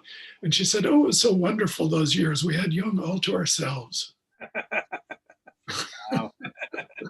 So that was the good side of being isolated, you know, in those years.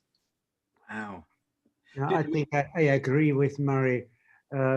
Though it might be that she has also, I mean, as I mentioned music, so how come that she wanted Schubert to be played at her funeral? The entire Trout Quintet, which is very long piece, huh?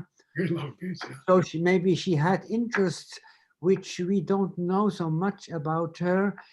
My dear friend René Malamud, who passed away a few years ago, knew her very well. He might have to tell something about that.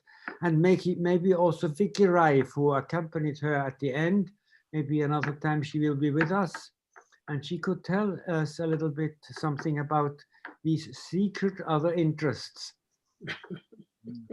Did I understand you, Peter? You were saying that Bernard Malamud, the author? No, No, René Malamud. he was a Jungian analyst here in Oh, Switzerland.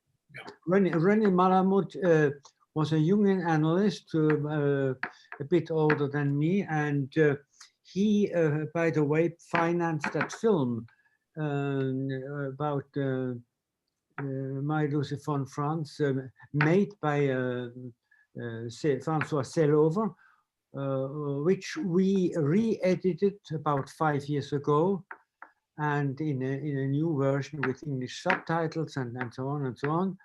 And René financed the whole thing.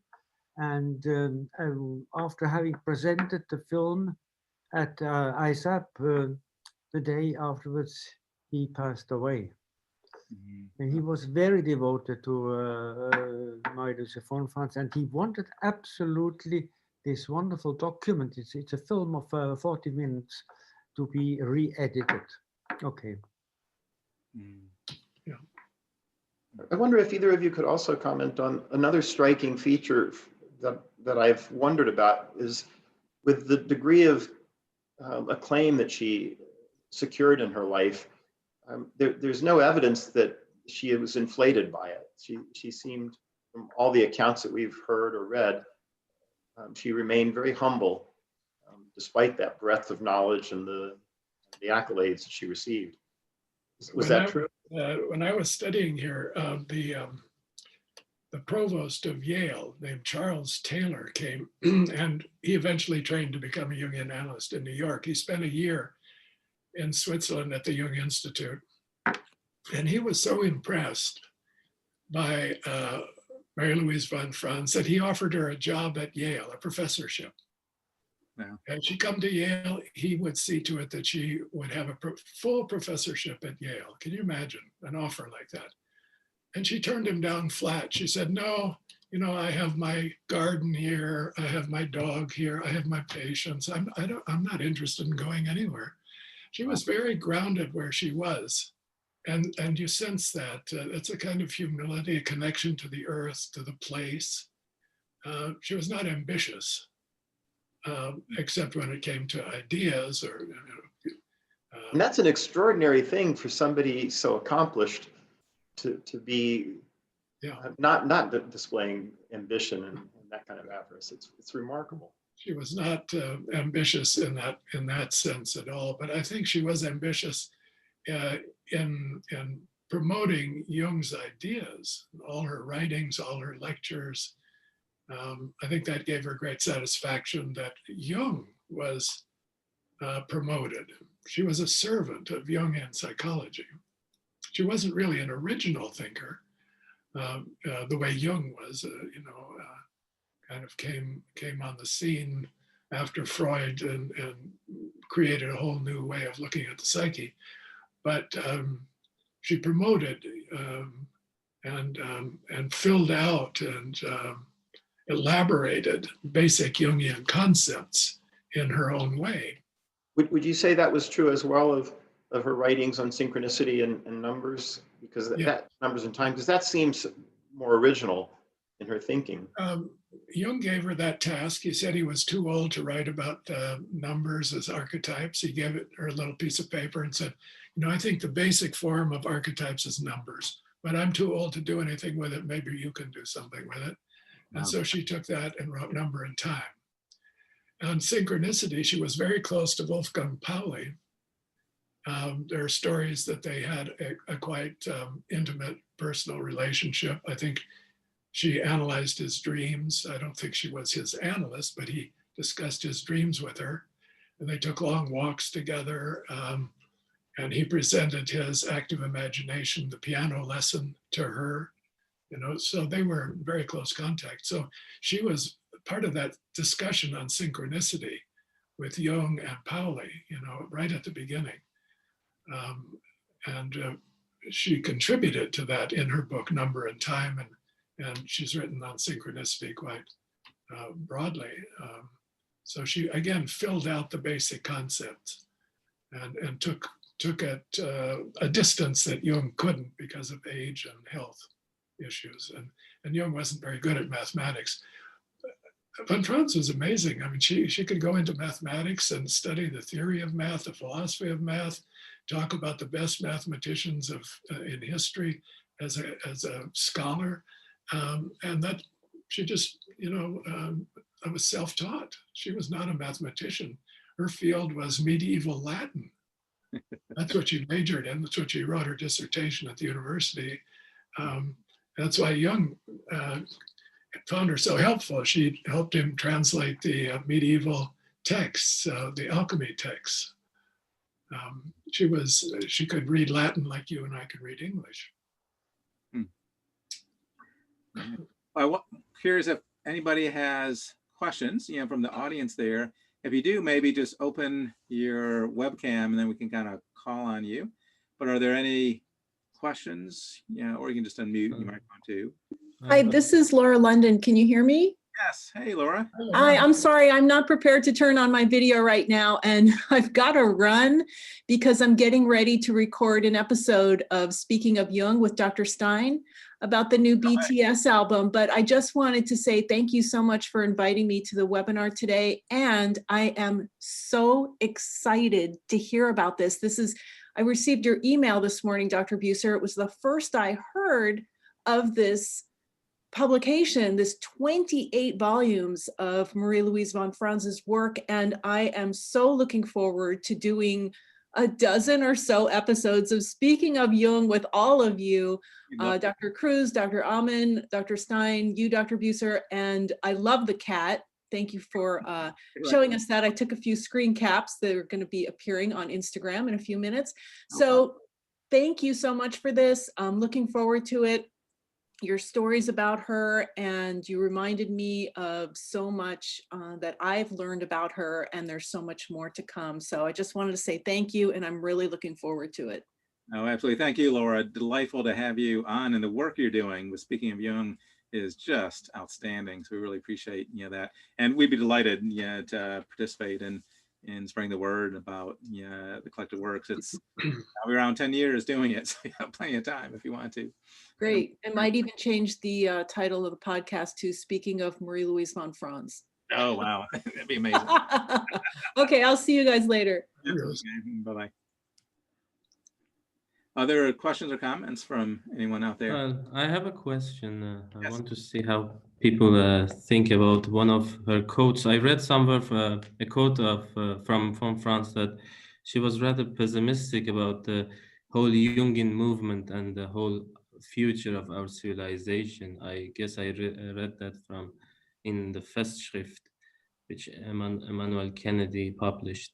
What do you think about her rather pessimistic attitude, especially in her later years, about the whole Jungian movement? Do you know what way? What was the quote connected to? Well, the quote, I guess it was, I'm rather pessimistic about the whole Jungian movement and the future of our civilization. Yeah. I think it was in the Festschrift for. Marie, do you have thoughts about that? Well, I think in her later years, she was very much out of touch with the Jungian movement. The Jungian movement, if you want to think in global terms, really took off in the 1970s and the 1980s. And then the 1990s with the end of the Cold War and entering into new countries like Russia and China. I think von Franz would be delighted to see Jungian psychology reaching people in Russia and China,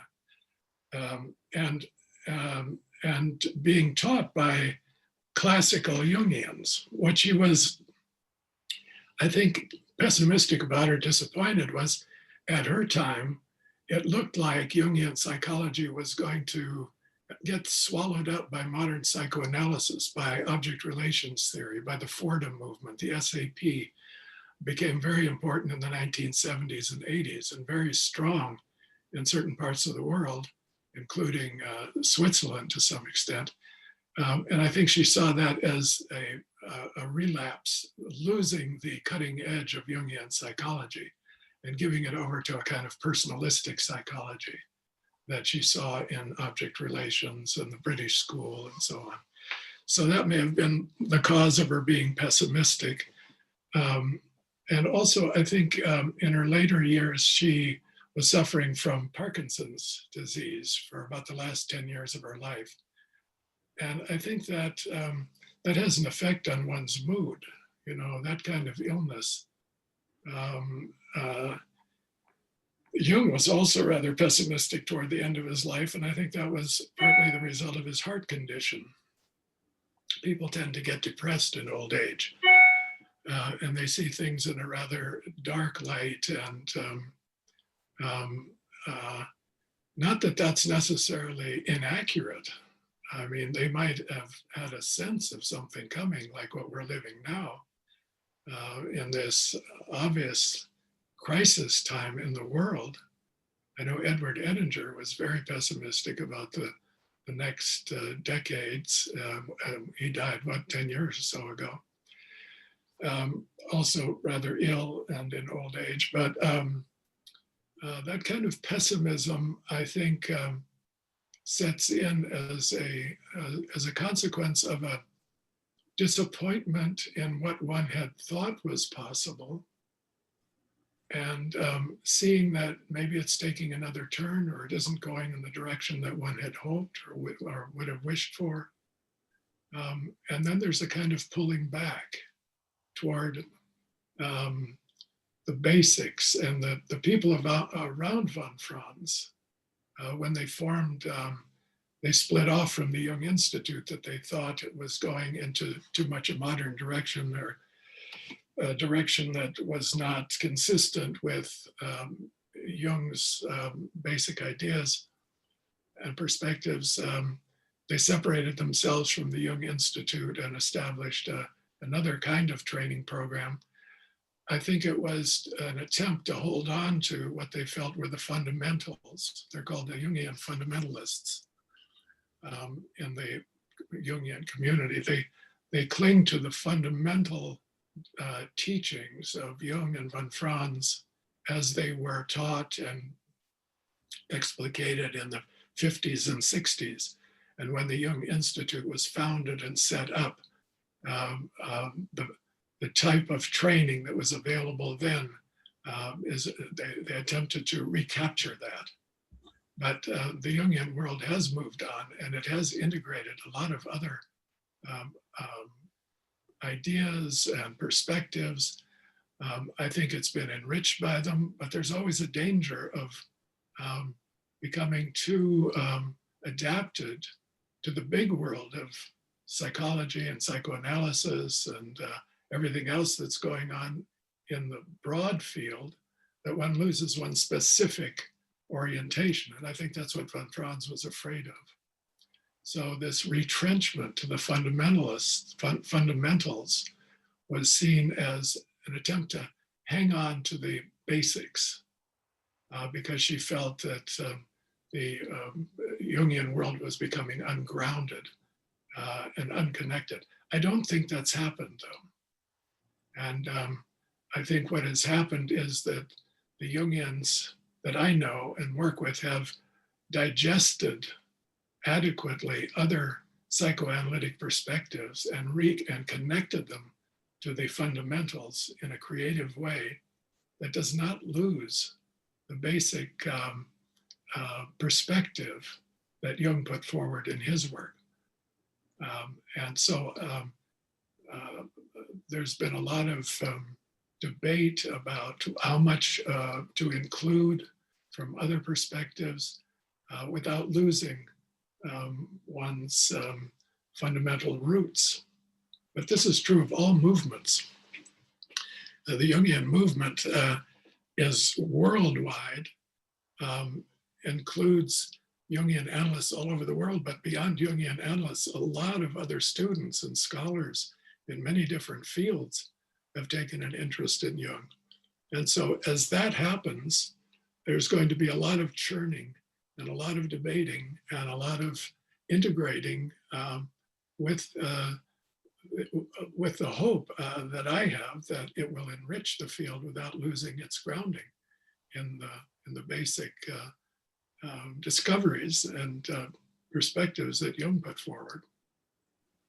Yeah, I so appreciate your comments to that question, because it strikes me as a very universal tension, that tension between resorting to the fundamentals and embracing the advance of things. You know, we see it whether it's in judicial kinds of proceedings, and I think to some extent what we've witnessed in the United States of America in the last 4 years was sort of an odd, somewhat deviant effort to reach back to some fundamental time, whether it was ever there, in fact. Do you see that as a universal motif of that tension between wanting to embrace the new and kind of seeking comfort in the fundamentals in the older? Well, in all fundamentalisms, there's a danger that things become fixed and rigid and uncreative and just repeating the same thing over and over. That's the problem of fundamentalism. But I bumped into Adolf Guggenbühl Craig on the street one day, and he was the president of the Jung Institute when I studied there, and he became the president of the IAP. Von Franz didn't like him because he introduced group therapy into the program, and she didn't like him for other reasons. He was not a deep thinker, but he was a very broad thinker and a very creative thinker. Anyway, I bumped into him on the street, and we got into this discussion about fundamentalism because he was a part of this splitting that was taking place in Zurich at the time. And he said, you know, every movement needs its fundamentalists. And I was shocked to hear him say that, because he was the opposite of a fundamentalist. He said, no, every movement needs its fundamentalists because they keep it grounded in the basics. So you can't just drift off into a fog somewhere. They keep you rooted to your tradition. And would it be fair to say that the iconoclasts need the fundamentalists to be rooted, and the fundamentalists need the iconoclast in order to breathe new life? To breathe new life and bring new ideas and creativity. And yeah, exactly. They need each other. So we've got them both in the Jungian community. Sometimes it's a tense relationship, but. I need to tell the United States Congress that they need each other. So I don't think they figured that out quite yet. Not yet, but let's hope they will soon. Right. Yeah. We're over time. I'm going to keep this open another 5 or 10 minutes if anybody wants to keep going. You know, Murray, you're welcome to stay. I know you have a interview with. Yeah, I'm going to have to disappear. Yeah, no problem. No, thank you for joining us, though. It's been marvelous. And again, thanks for doing this, Steve and Lynn. It's a great contribution to the Jungian world that you're, you know, bringing out these collected works of the great Marie-Louise von Franz. I think she and Erich Neumann, in my mind, were his two greatest students. Wow. Very different and both extremely valuable. Wow. Well, thank you. It's a pleasure to be doing this, and an honor to be bringing forth her work. I never imagined we'd be doing that, but it's fun and very much an honor. And thank you for joining us today. It always helps, you know, incredibly to have your insights into this. See you, Steve. Thank you. Bye. Bye. And again, if anybody needs to leave, feel free. If there's a last question or two, our great Murray isn't here to answer it, but we can stumble through those that are left. Steve, somebody's wanting to ask a question. Yeah, go ahead. If you'll unmute yourself. Matabo, hi, Yeah. hello. It's about the publication, actually. It's really exciting. I'm so thrilled about this. And thank you also for the presentation, which was rich. I hope you will be prepared to join that, to share that with us. Mm-hmm. What I wanted to ask was, I have two questions. The lectures that were transcribed by her, are you preserving that format, or have they been edited into a more formal book form? That's my one question. Mm-hmm. And my second question is, I'm curious how many of the works are going into English for the first time? Because I know, for instance, the Nicolas van der Fleur is not available in English. So it would be interesting if you could give us a rundown. Yeah. Thanks. Some of that, believe it or not, we don't fully know yet, in that, you know, we're getting the translations kind of trickling, you know, to us in essence. So of the 28 volumes, all we have so far is a roadmap of these are the titles for the 28. The only ones we've been given the manuscripts for are the first 3, you know, with it. You know, looking, you know, down, I spent some time with the spreadsheet trying to figure out, you know, which volumes are going to be there. Many of them, of course, have been already, you know, released. Some of them will be retranslated, meaning they're finding, you know, more original German, you know, copies and translating those instead of older translations that were done earlier. There's 2 or 3 volumes that the foundation has called miscellaneous, which I don't know what they are, but I'm hoping that it will indeed be, you know, the lectures and that material, you know, as well. So to answer your question, we're in a fog to some degree. The communications are certainly there to Kuznets, but we haven't gotten a chance because of COVID. We were planning to fly out there and spend, you know, an hour or 2 with them to really dive into it. So we're still, it's a work in progress with that. So we're hopeful, but we don't have the whole layout other than the broad strokes at this point. But we will be publishing as absolute much of it as we can, if not, you know, virtually all of it.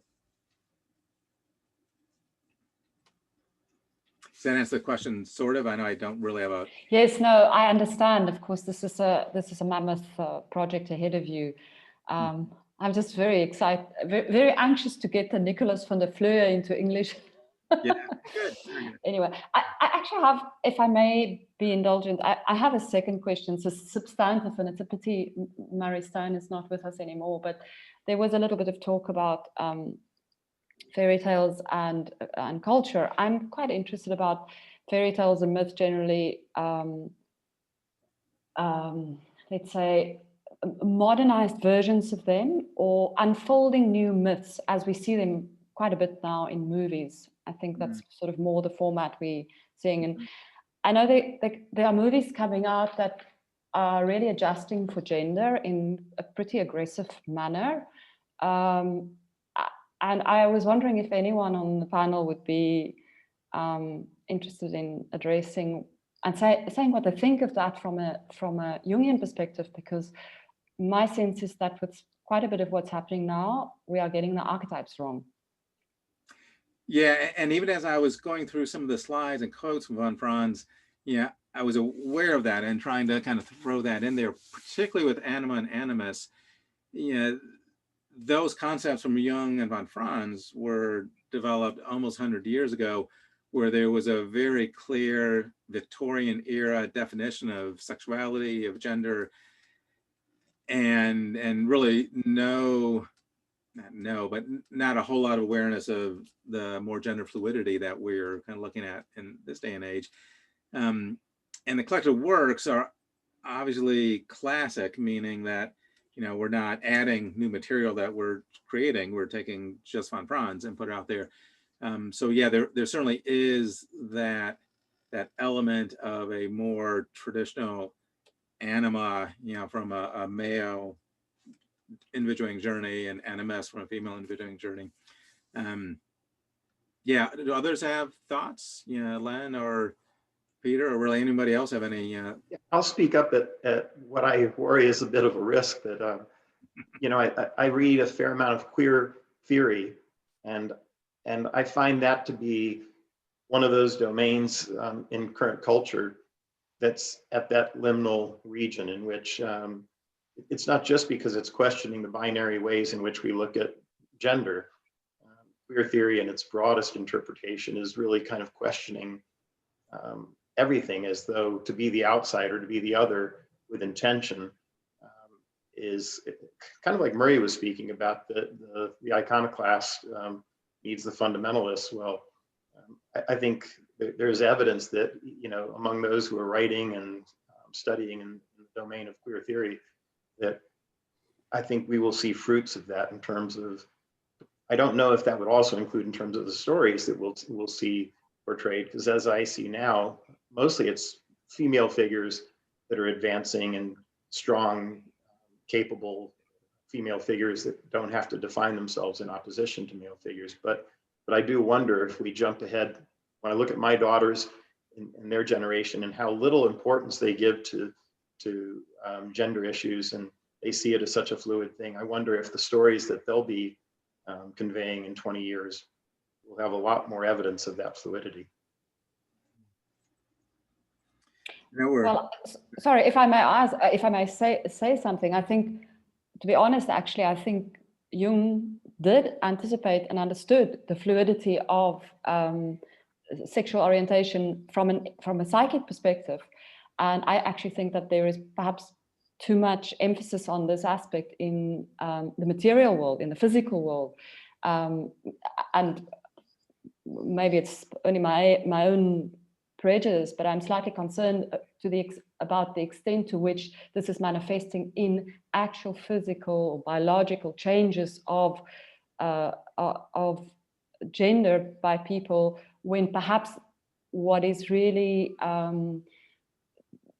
a confusion or a desire for a more wholesome embrace of the genders is an internal drive rather than actually an external one. And our reality does not seem to be, our world doesn't seem to be so in touch with the psychic dynamics, you know? Does it strike you at times almost as being a bit of sacrilege, that you're taking something that's such a deep interior union and fluidity and exteriorizing it to an extent that it almost seems like you're taking something sacred and diminishing it? I wouldn't necessarily use that word. What my concern is more is that if people could have guidance about that psychic reality of having the presence of both genders within, it could clarify things for people tremendously. There's this inner embrace of your animus or of your anima, or, you know, I think the emphasis on external sexuality is far too great, and our not dealing with the internal fluidity is underemphasized, and that is kind of this. This gives rise to this problem, or this proliferation of gender fragmentation that we are seeing. But I'm no expert. I'm just observing a reality that I find quite curious. And yes. Let me give one last option for a question. Suzanne, I've noticed your webcam's open. Was that to invite a question, or? Yeah, actually, yes, but I see that the time is running out. You get the final question then. Okay. I wonder, anybody who, you or Peter Ammann or anybody, what would you say is Marie-Louise von Franz's most important message in one sentence? Would it be something like trust the unconscious? Wow, I like that one. Peter, let's give that to you. You know her the best of those here. Okay. It's too big a question. Sorry for the answer. I would like to come back. Sorry, Susanna. I would like to come back to the merit of this event, because we were waiting really many years. You see, this is in German, huh? Oh, wow. And it was never published in English, and it is absolutely fundamental for the fairy tales and fairy tale interpretation. It is how you say that? A Schatzgrube. A treasure. Yeah, it's absolutely wonderful, and that you start with editing this is a great merit, and thank you very much. And we are really looking forward that, and this will be an immense contribution for not only our institute, all the other Jungian institutes and people who are interested in Jungian psychology. And I mean,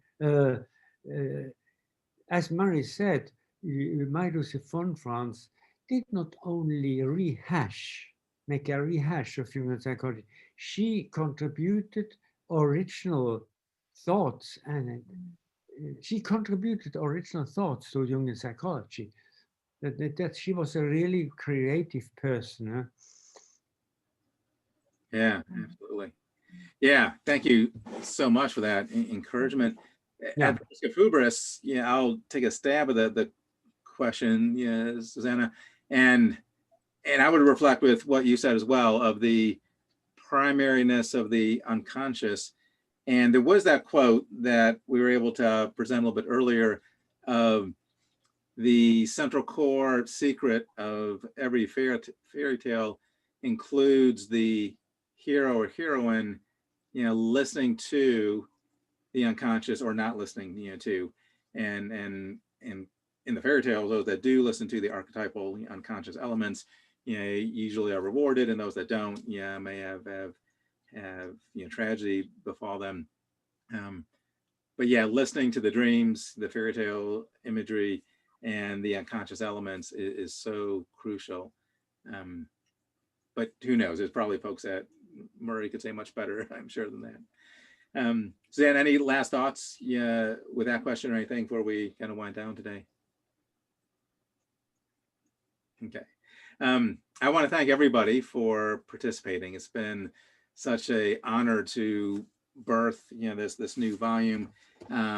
We're even more excited that it's on her birthday. So when we looked at the timing of it, it was pretty synchronistic that virtually as we're able to get it out, it happens to be her 106th birthday, and we're birthing this new creation, 28 volumes, 10 years, child, and to be able to do it on her birthday, next year is just really exciting.